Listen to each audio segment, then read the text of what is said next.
now. So allow me to start the session with our speakers who will be speaking about engagement, advocacy, and outreach strategies for optimizing research and education network's impact on international. Our speakers are Dimple, Sokartara, and Edward Moynihan. They will share the presentation, so I would like to invite them to start doing their presentation.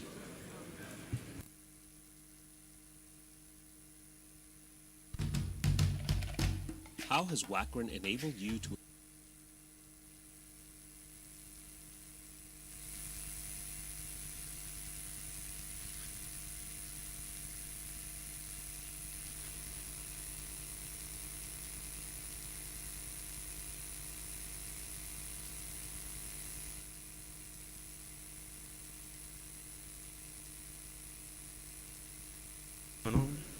It's on.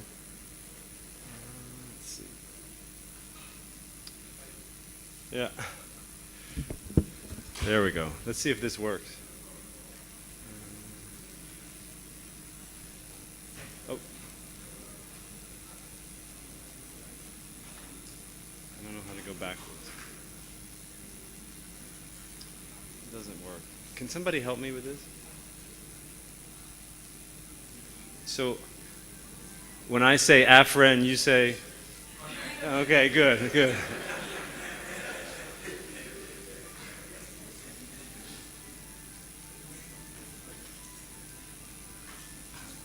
So while they're fixing the slide changer, just a quick question for the audience. How many people here work for an NREN? So, okay. Not as many as I thought. How many here are users of NRENs and their services? Okay. And some of you just didn't answer.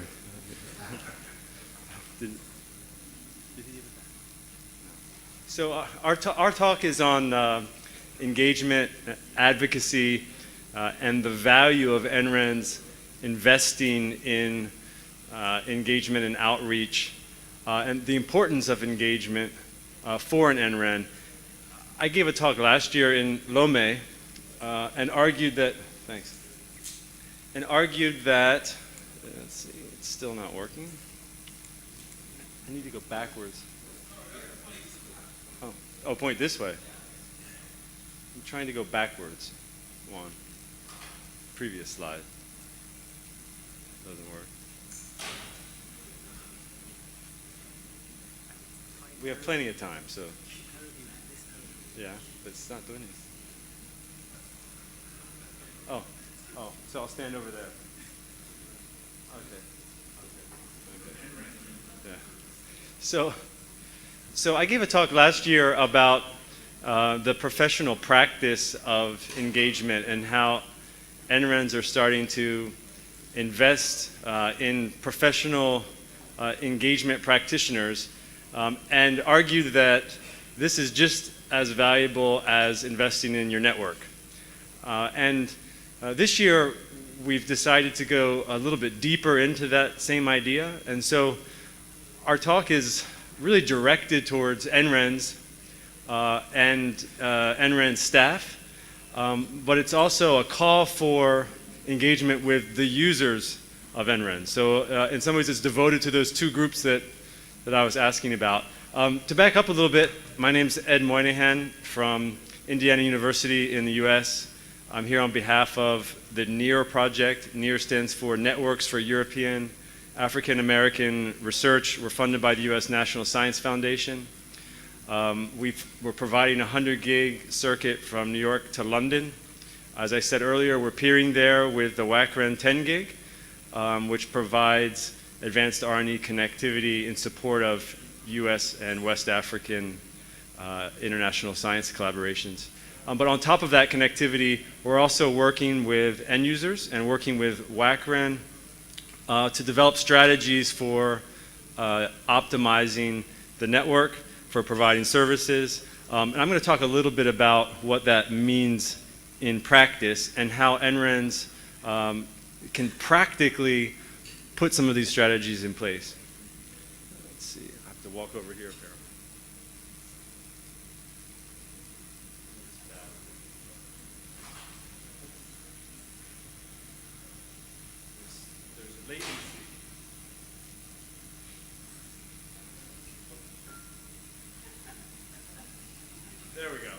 Okay.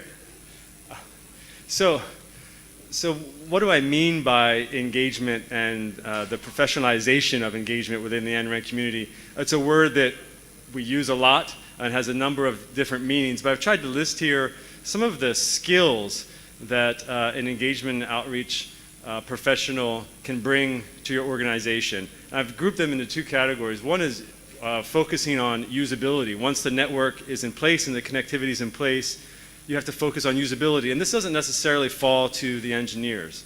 An engagement professional needs to have an understanding of the network, an understanding of who's using the network, an ability to look at the performance of these collaborations, and be able to use and promote technology and tools that help improve performance.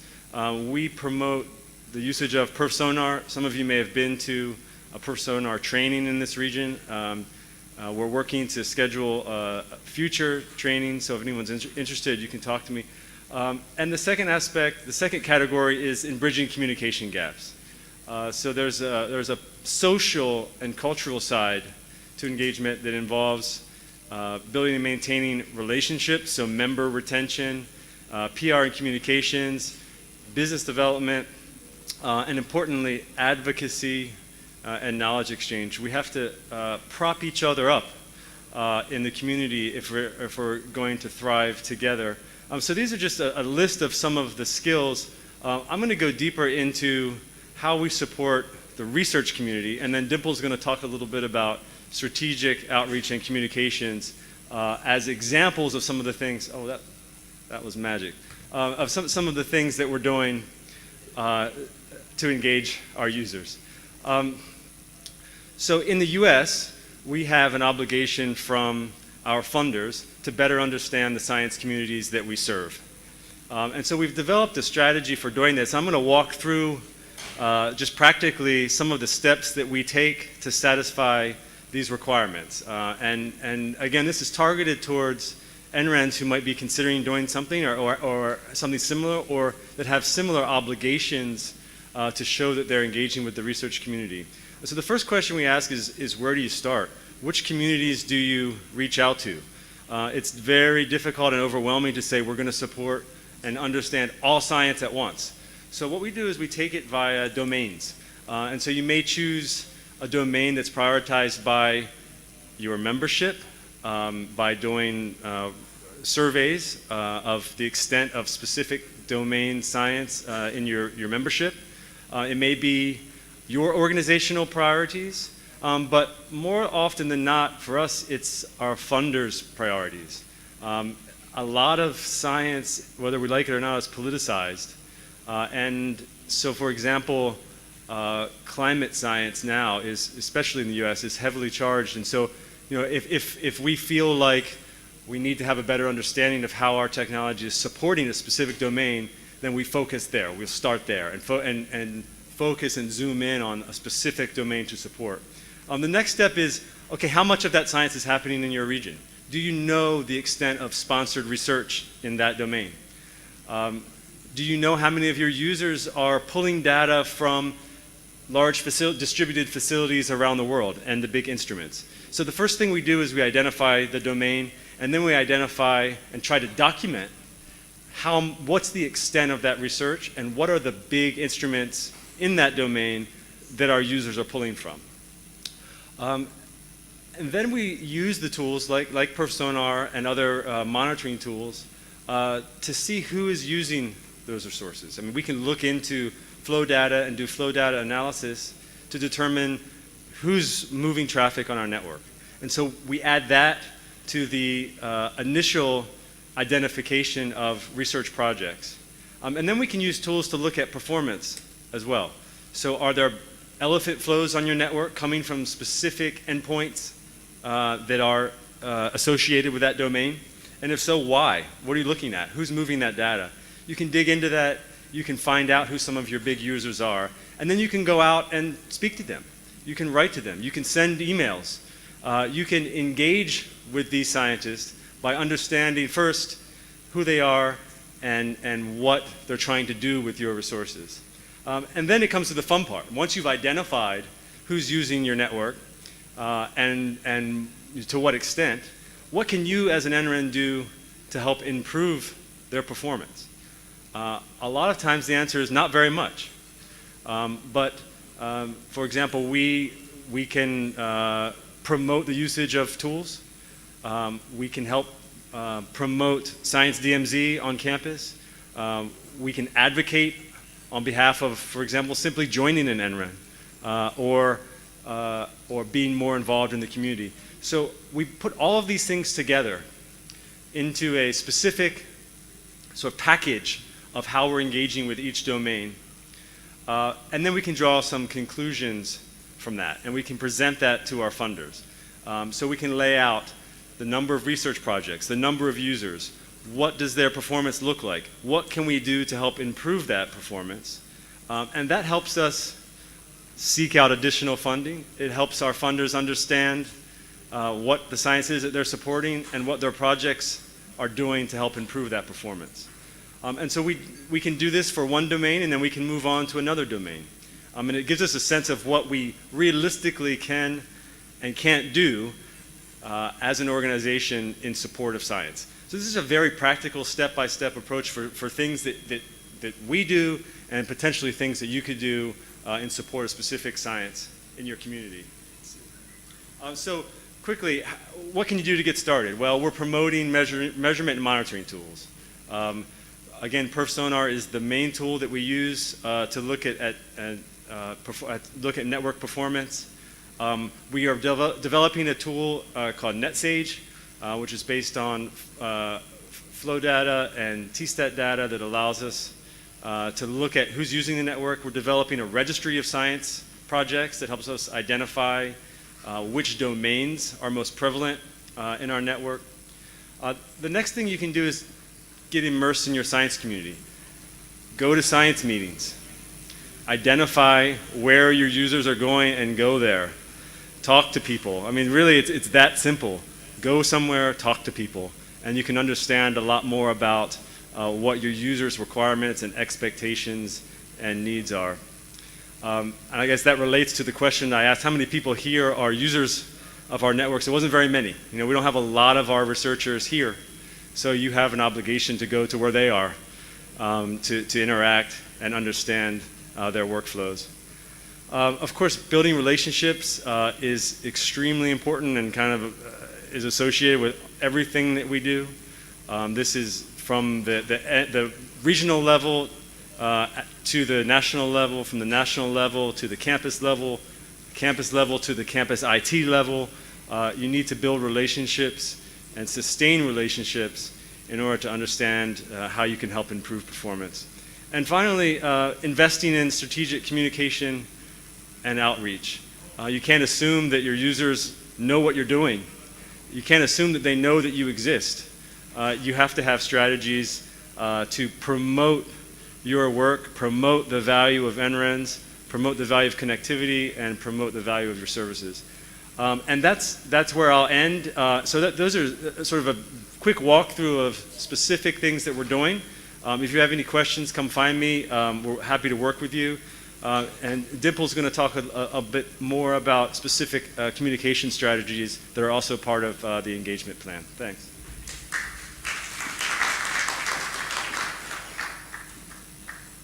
Of course, we will follow Isaac's model, so we'll keep the questions at the end of the session. And each speaker to introduce himself by himself. Thank you.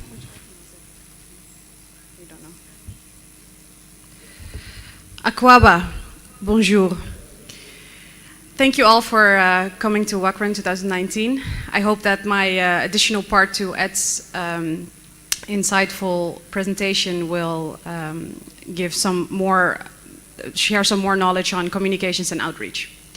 So we talk about WACREN followed by connected.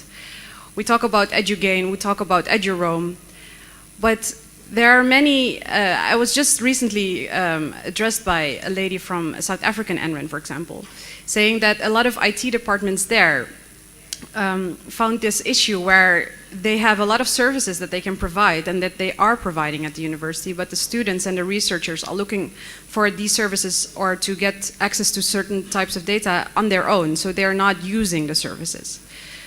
So it is very important, and I hear that from the previous session as well, that there are many students that don't even are aware of ways of accessing certain types of data or resources or valuable educational material. So we need to make sure that we raise awareness for this. In what type of way, that especially depends, that of course depends on the way you assess your audience. Is it an offline communications method that you need to use? Do you need to promote this during meetings with students or researchers? Do you need to create more trainings and workshops and mention it there? Is it something like posters that you can print out and hang at the university walls? Or do you need to go online? Do you interact with the end users on social media? Do you create video campaigns? Whichever way, we need to show the impact. Why is your NREN valuable, and why is the university or the IT department or maybe even repositories, why is this valuable? What value does it add for the end users? We are trying to connect and we're trying to provide services, but it's not just to be able to say that we do this. We do this because we want to serve the students and the researchers. Next slide, please. So online communication tools is something that I focus on. So I can give you some examples of what we're using in the community, in the Géant community. We have, for example, the In the Field blog, which is a community blog created to collect impactful stories from all over the world. So we have stories from the African region, Latin America, Europe, Asia, and so on. We always invite NRENs to collect these stories, to go to universities or to institutions and to collect stories where the services or the connectivity has showed a great impact for eventually the end users.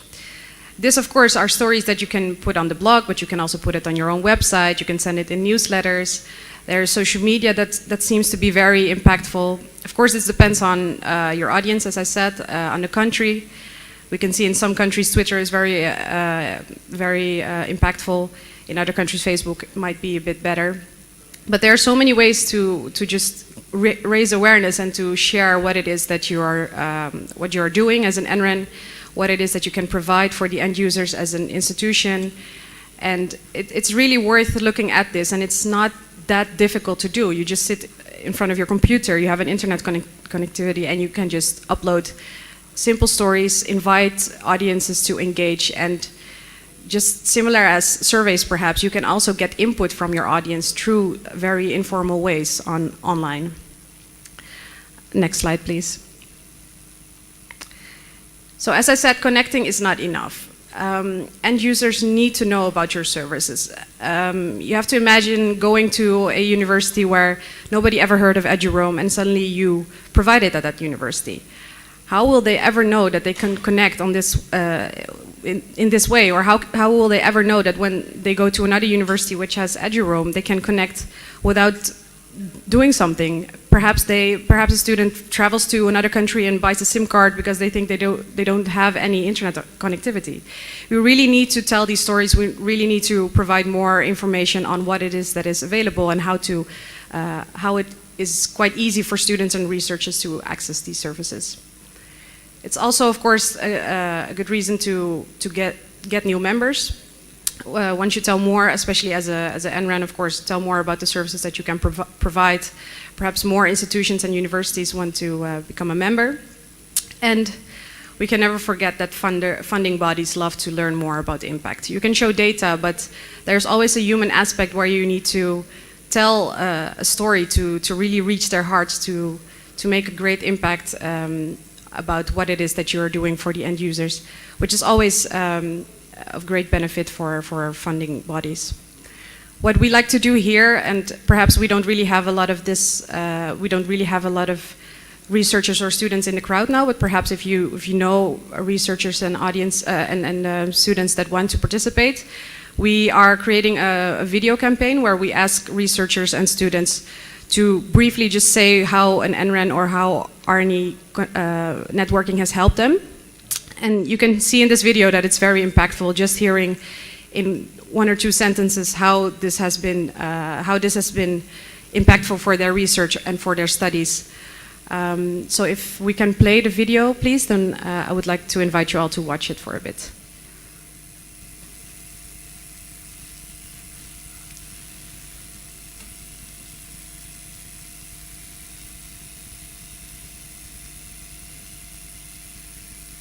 Technology has played a very important role in my research because it has facilitated knowledge sharing. It has become increasingly more easy to share knowledge and resources across borders. So far in Nigeria, discussions between different NREN stakeholders are underway, and it's expected that more researchers in the WACREN region would be able to enjoy the services and increase opportunities that are available by being a part of a regional education network. The NRENs provide services that are used and liked by the end users. And when it comes to outreach, especially in Africa, you will notice that there are still many communities of end users that are not aware of NRENs. They don't know what NRENs are, and they don't know what NRENs do. As a regional research and education network, ASREN is collaborating with its NREN partners to provide more services to the research and education communities in our region. We started with providing basic services like EduRoam and EduGain that enable the user mobility and provide better means of access for research and education resources around the world beyond their region. We also work with our NRENs to provide more services, especially the Science Gateway and access to several resources. So NRENs need to go out there to reach out to these new communities and bring them into the NREN communities. So it is very, very important for NRENs to engage in end user outreach as well as end user support.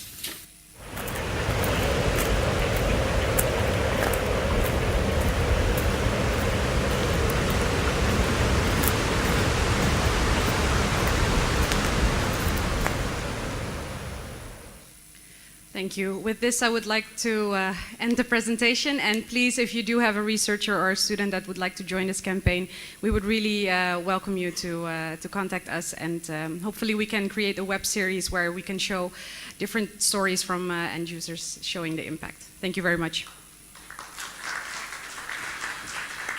Thank you, Dimple and Edward.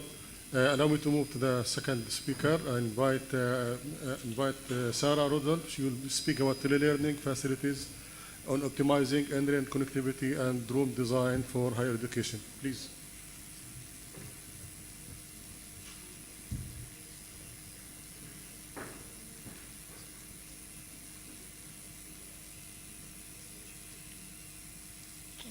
Can you do it for me?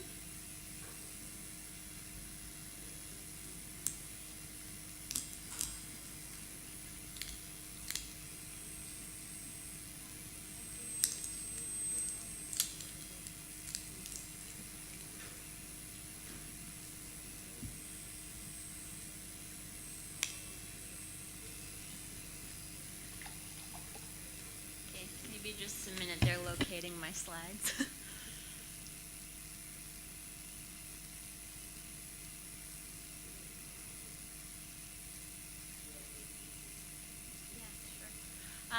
So hello everyone, my name is Sara Rudolph and I work for the National Institute of Allergies and Infectious Diseases in the United States. And today I'm going to be talking about Tele-Learning facilities and how to optimize room design and room build for an NREN network. So thank you for having me, and it's been lovely to meet all of you so far. Okay, so I should actually mention that I am sort of filling in for Brian Moyer, my colleague, who's really the architect behind both the room that we built in Bamako, Mali, and the reason he can't be here today is because he's building out another room at the Makerere University in Kampala, so I'll be filling in for him. Okay, next slide. So just an overview. First, I'm going to touch on why Tele-Learning.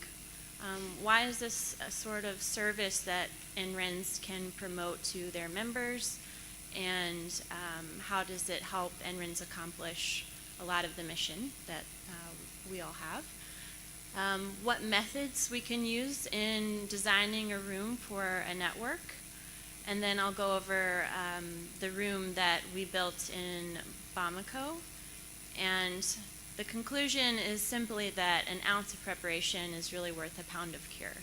I can't say enough about using simplicity in room design, and so you'll see as I go through my slides that it's not the super interesting, super high-tech things that really make Tele-Learning successful. It's actually quite simple and straightforward approaches that help us make the most of our technology. Okay? Next slide. Okay. So we all know that research and education collaborations have a lot of unique needs, and those would include things like having a more symmetric network. So what we see in a lot of private ISPs is it's a more one-way network. So it's often easier to download than to upload massive amounts of data. But this is really something, along with trust and identity services, that NRENs can go out to members and say, this is what makes us unique, and this is how we speak to the unique needs of your researchers and students. But that's also really important in video conferencing and Tele-Learning, because with video and sound, you need a really more symmetrical network to avoid things like jitter and packet loss.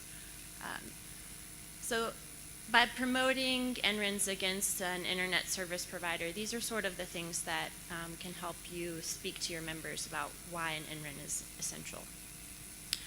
And I'm going to talk about why Tele-Learning speaks to a lot of the declarations that came out of an action plan created in Dakar, which highlighted things like the use of new technologies in teaching and learning across the African continent, diversifying pedagogies and delivering modes of high-quality distance and online learning, and promoting inter- and intercontinental research, as well as investing in technological infrastructure that facilitates distant learning and collaborations, whether that's within your own country or globally.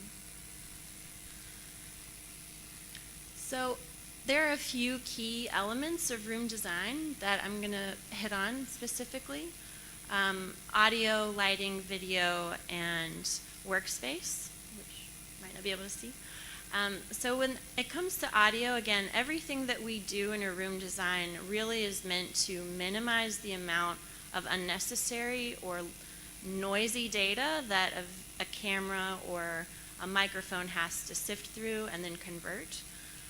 So we want to target human speech range. When it comes to audio, with lighting, we want to make sure that we're lighting for a range of diverse complexions. With video, we want to be able to see just as well the back of the room as we do the front of the room. And with workspaces, we want to use things like an efficient zero client kind of computing so that we're not using up a lot of energy as well. So, thank you. So this is the room that we started with at the University of Science, Techniques and Technologies in Bamako. And as you can see, there's a lot of natural light coming in from both sides. The walls are sort of white, off-white color, and it was built with concrete. So we had to consider all of these things when building out this room for a Tele-Learning program. So in the end, I'll show you how we got to our facility. Okay, so there are a couple of concepts when it comes to audio that are important to keep in mind. Of course, one of them is reflection and reverberation, which is just how sound energy moves throughout a room. If you have too much of it, that's when you get a lot of echo, and your sound energy just kind of increases and increases. Absorption is more or less the opposite of that, so it's things that actually capture and hold sound energy in a room. Could be things like carpet or curtains, wall panels, and then you have things that diffuse sound. So those would be things that actually break up sound and move them equally throughout a space, and that actually also reduces echo.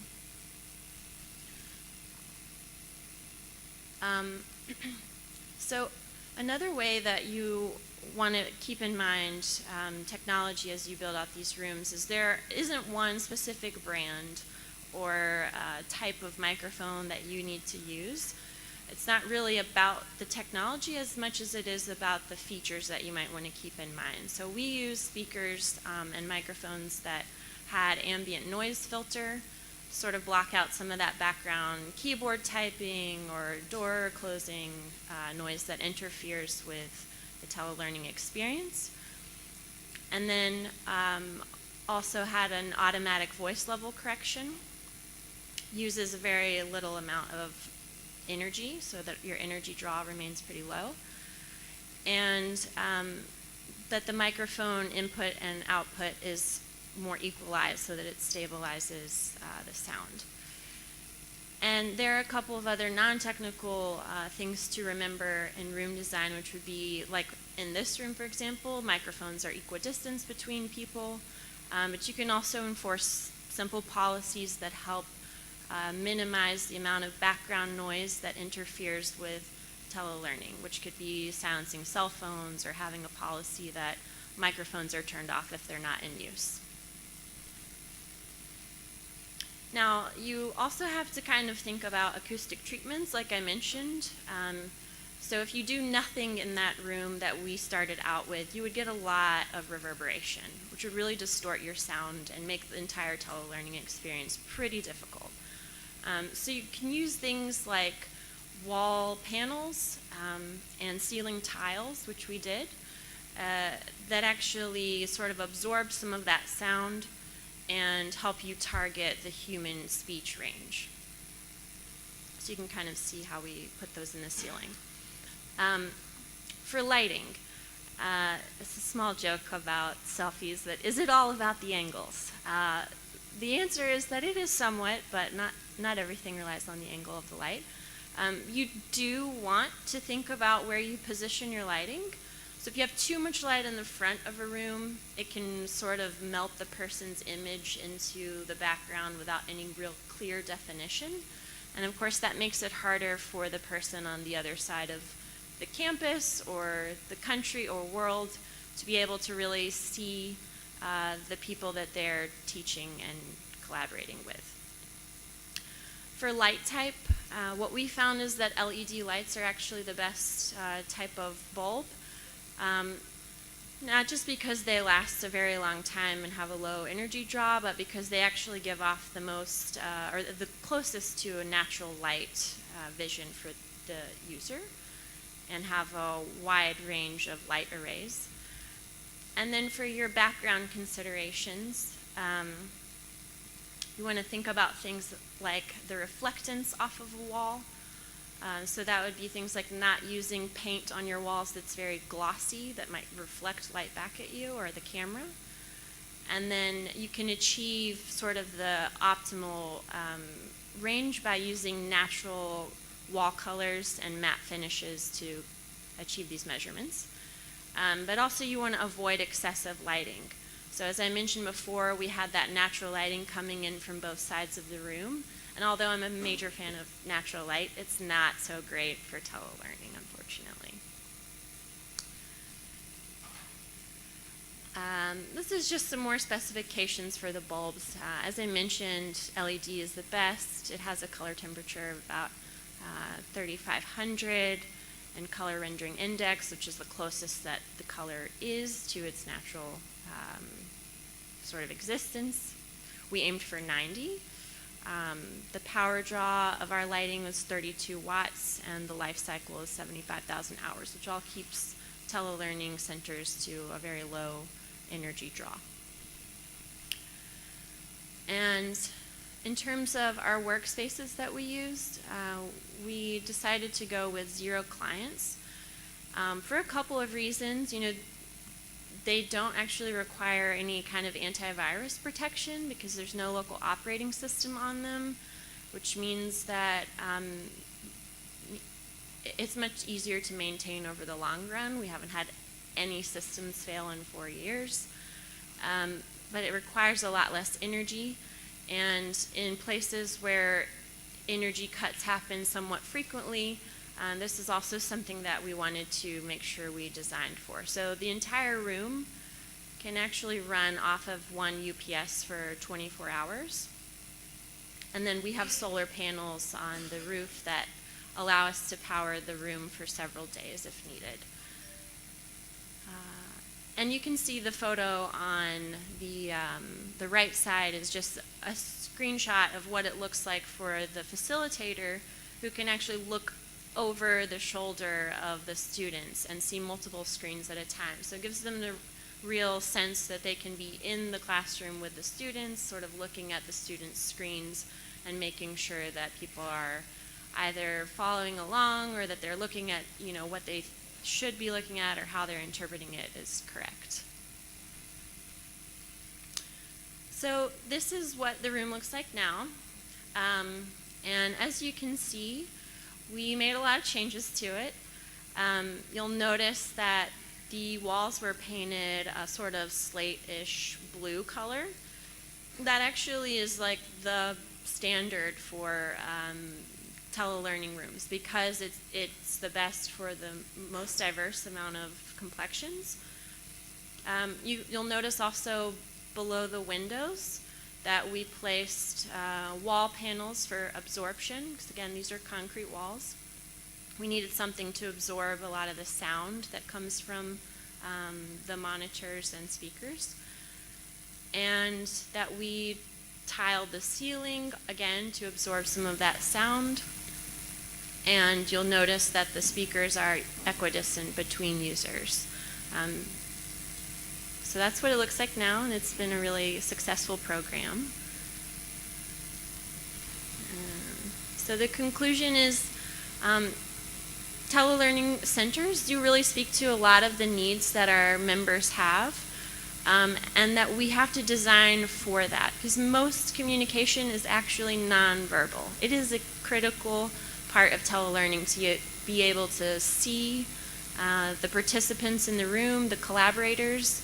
That only happens by making it a super boring room, unfortunately. You cannot have amazing artwork in the background or super awesome colored walls. It does impact the quality of the learning experience and the quality of the teaching and learning that can happen. So those are just some general points about minimizing excessive noise or wrong noise, using lighting in a way that's most efficient for the video, and minimizing your energy draw to be able to make it a sustainable project. And if tele-learning is really all about connecting people from across the globe, we have to design for it. So those are a couple of tips that I hope you can all use. Thank you.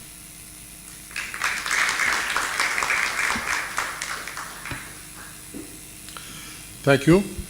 Allow me to invite Anastasia Anagnostou. She will be speaking about developing a science gateway for physical activity, lifelong modeling, and simulation. So the floor is yours. Thank you.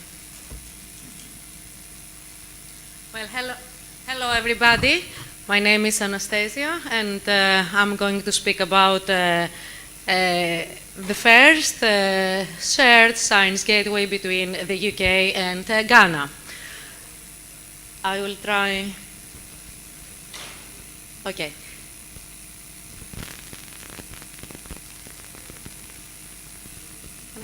Open software. Modeling and simulation uses data, produces data, and it is a software as well. It uses software, and it is a software itself that is run to analyze the system. So we have all these artifacts that we need to share and to be able to access openly. Now, of course, there are licensing issues, and Creative Commons are sufficient in most of the cases. And then what we need as well to be able to do is identify the artifacts with the individuals that they created these artifacts. So digital of collaboration, many collaborations essentially from the SAIGA project. Now we are planning to do some work in Ethiopia as well and share some of the models that we have and make it available through their repository.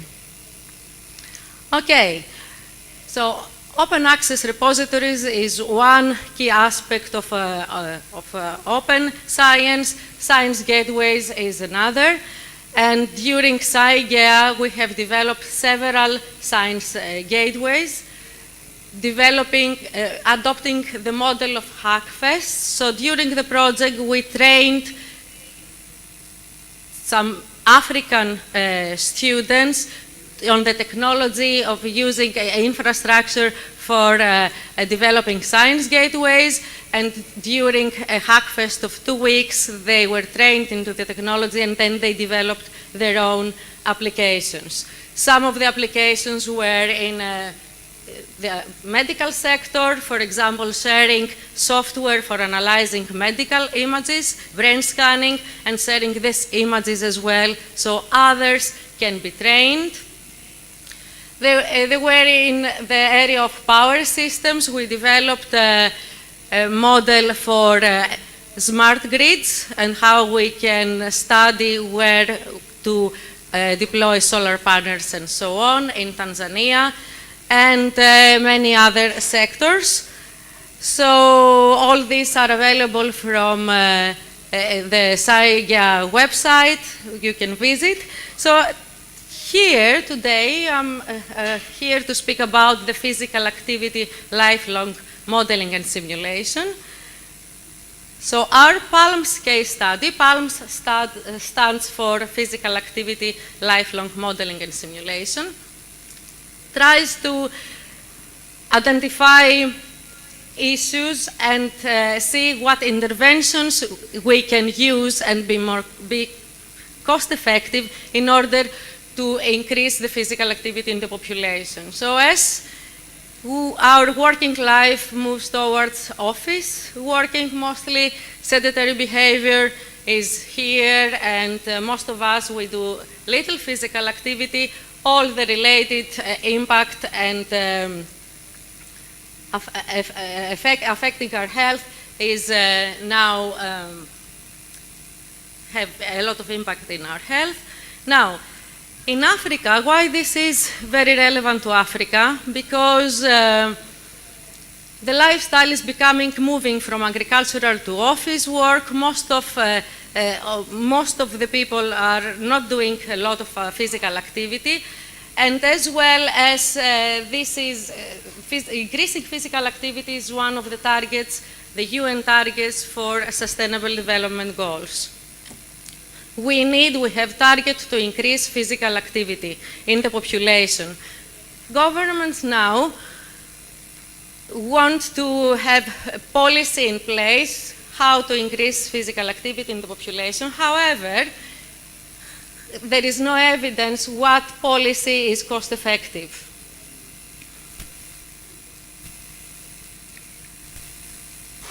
In health economics, we use modeling for cost effectiveness analysis, usually decision trees or Markov models. However, we cannot really follow the individual, the medical history of the individuals and how this impacts each one of us over time. And this is why we decided to do microsimulation here. And another, in business as well, in business we can measure the impact on, with using return on investment models. In healthcare, however, it is not only profit that we expect, benefit can be from increasing quality of life. So we use different measures to quantify quality of life and see how cost-effective an intervention can be, and if it does worth it from some sectors to invest on, for example, programs in schools, or maybe cycle lanes, or maybe some healthcare interventions. And these are all costs to different sectors. It can be to educational sector, to traffic sector, or to healthcare sector. So how can we have evidence here to help decision makers to decide on which interventions to invest? So we conceptualized the model taking into account individual characteristics. So for example, whether individuals have had a history of cardiovascular disease, or their BMI, or are under treatment for blood pressures and many other characteristics, and we put them as initial population in the model. Now, as the time progresses, we use established risk estimators for cardiovascular disease or diabetes. So we use all this medical history to estimate the risk for a disease, for a stroke, for example, or a coronary heart disease. And this risk is adjusted according to the physical activity of the individual. Now, if an intervention is introduced, this has an impact on the physical activity, and this, of course, in turn, has an impact on the risks for having some specific disease. We include in the model cardiovascular disease, diabetes, depression, and musculoskeletal injuries as adverse effect as well, because increasing physical activity may increase muscular injuries as well. Now, every simulation time step, we go through the risk calculators, and at the end we calculate the cost as well of having different events, and the cost of the intervention, and quantifying methods for benefits on healthcare, like QALYs, quality adjusting life years, and at the end, with using all this output data for cost-benefit analysis for the specific interventions. So the model, we can select different populations at the beginning of the simulation. So, for example, if we want to to take the impact of an intervention for 2-3 years for school children, we can select this specific population, or we can follow the population until the end of life. So the model is quite flexible to study different problems.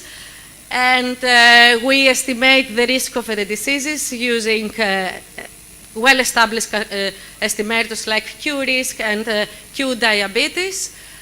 We adjust this risk according to the physical activity of the population of the individual, and every time step we update all these measures. At the end, we output all these results, and we can analyze the trajectory of the physical activity, the number of events, and the related cost for these events. This is a graphical user interface of the desktop application. So at the left-hand side, we have all the parameters. So the user can parameterize the model of the graphical user interface.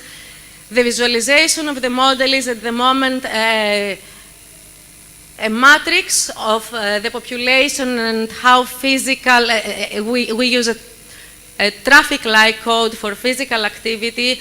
However, the model can take into account locality and interaction for in the future when we have this data, as well as we can see in runtime the graph, the trajectory of the physical activity of the population individually and aggregated. Now, all this model now is ported on a science gateway framework, and all this complexity is hidden.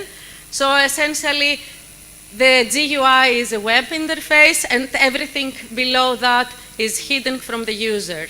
So the users can input the data in a browser and can execute simulations on different resources that can be leased, like cloud resources, and grids, different distributed computing infrastructures.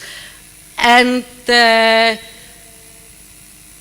as I said earlier, the inputs of the model are some parameters that users can select from the graphical user interface. However, these parameters can be described in a machine-readable file like XML or JSON, and the model can be ported on a science gateway. So the input data that we need to run the simulation on a science gateway, it is actually the model, the software, and the data. With academics from Kumasi Technical University to see what exactly there are needs here in Ghana and how further we can develop the science gateway, and perhaps we can parameterize the model from the portal directly, or maybe visualize the output on a portal and see how we can take this further.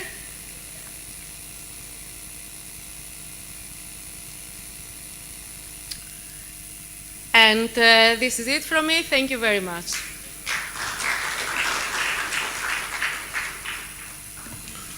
Thank you very much, Anastasia. So we'd like to have a round of questions and discussions also. If anybody would like to ask the speakers. So the floor is open for questions and answers. So please, anyone would like to ask a question, present himself, where is he coming from, and then to whom the question is, to which speaker, and then ask his question. Please.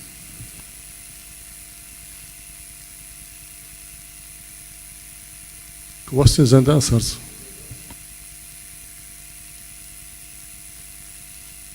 I put the pressure on the speaker to leave some time for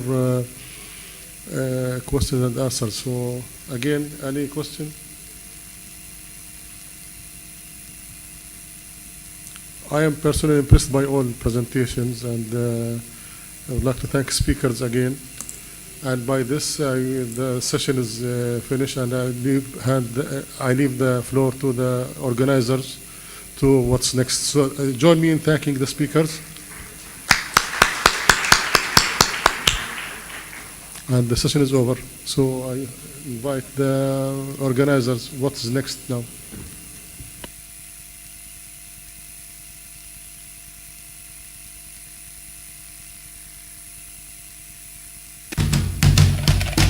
How has WACREN enabled you to unleash your potential?